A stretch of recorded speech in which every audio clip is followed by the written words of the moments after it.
Changing forwarding rules with 3CX. The 3CX status feature. From the web client, you can choose your status by selecting the status on the top right. Here you will find 5 statuses that can be easily configured to manage incoming call flows to your extension. The same applies to smartphone apps, such as the 3CX Android app.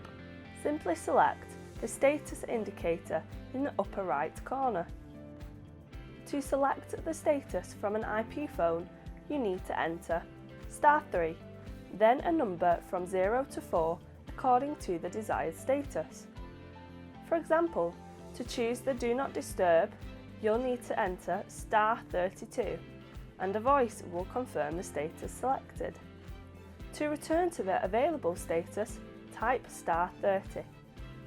On the 3CX Management Console, you can replace the code *3 with another by accessing Settings, then Dial Codes. Customize status settings directly from the web client. On the web client, you can customize the behaviour associated with each status. This is all thanks to the flexibility of 3CX. Access Settings, then Call Forwarding to choose how incoming calls are managed when the extension status changes. This can also be configured for external and internal calls. Set status temporarily. The Set Status Temporarily feature allows you to schedule a status change. If this is set, you will not need to change your status back to available. 3CX will do this for you. Customize the name of the 3CX status.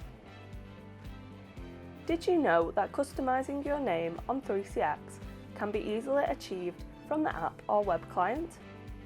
Administrators can also change the name of the last 2 statuses for all extensions by accessing the Settings then General section of the 3CX Management Console.